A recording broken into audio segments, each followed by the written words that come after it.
আজকে সকালটা আমার রান্নাঘরের কাজ দিয়েই শুরু হয়েছে।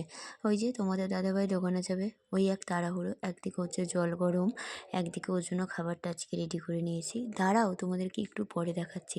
গরম জল তো আগে ঢেলে নিই, তারপরে দেখাচ্ছি।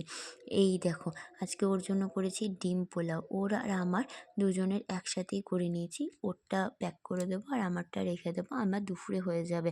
দেখো, কথা বলতে বলতে আমার কিন্তু ওর টিফিনটাও প্যাক করা হয়ে গেছে। কেমন হয়েছে দেখতে অবশ্যই কমেন্টে জানাবে কিন্তু। তারপরে সব কিছু রেডি করে দিয়েছি, ও এখন দোকানে বেরিয়ে পড়বে। ঘড়িতে বাজে 10টা 7। আজকে লাড্ডু কিন্তু খুব তাড়াতাড়ি উঠে পড়েছে। তারপরে ওর মুড ঠিক করে ওকে দাঁত মাজিয়ে জল খেয়ে দিয়েছি, দিয়ে চেয়ারে বসিয়ে একটা বিস্কুট দিয়েছি। এখন ওটা খাবে। এর মধ্যে আমি বিছানাটাকে তুলে নেব। শীতকালে বিছানা গোছানো আমার জীবনে একটা খুব কষ্টকর ব্যাপার। তোমাদের আলাদা আলাদা মত হতেই পারে। তারপরে রান্নাঘরে এসে দেখি তোমাদের দাদাভাই চিকেন নিয়ে এসেছে, সেগুলোকে পরিষ্কার করে রাখছি। আজকে শুধুমাত্র লাড্ডুর জন্যই চিকেন হবে, আমাদের জন্য আর হবে না।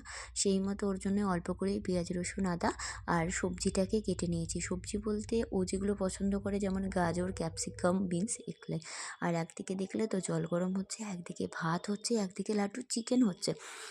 আজকে লাড্ডু যেহেতু সকালে ভাত খাবে, ওই জন্য আমি ভাতটা আর চিকেনটা ফটাফট বসিয়ে দিয়েছি। এর মধ্যে ওকে স্নান করিয়ে নিয়ে এসেছি। ঠান্ডার মধ্যে ওকে কিন্তু আমি প্রত্যেক দিনই স্নান করাই। একটা অভ্যাসে পরিণত হবে তাহলে। আসলে মানুষকে যা তুমি অভ্যাস করাবে তাই তো ও শিখবে, বলো। ওই জন্য আমি কিন্তু প্রত্যেক দিনই স্নান করাই। এরপরে গল্প করতে করতে এই দেখো লাড্ডুর সকালের খাবার রেডি। ওই সকাল দুপুর একসাথেই বলতে পারো। এখন ঘড়িতে বাজে ওই 12:30 মতো। তারপরে ওকে খাইয়ে দিয়েছি। ওকে খাইয়ে দাইয়ে ভাবছি আমিও এবার খেয়ে নেব। এই যে আমিও নিয়ে এসেছি। আমি শুধু আচারটা নিয়েছি, চালতার আচার। এটা আমার মায়ের বানানো, খুব ভালো হয়েছে খেতে। তোমাদের দাদাভাইকে জানো তো সকালে দিতে ভুলে গেছি। এই চলে আমার সকাল থেকে দুপুর পর্যন্ত। এখন লাড্ডু ঘুমিয়ে পড়েছে, ঘড়িতে বাজে 3টা 15। তবে এই যে একটা তাড়াহুড়োর মধ্যে কী যে শান্তি আছে মা হওয়ার পর, তা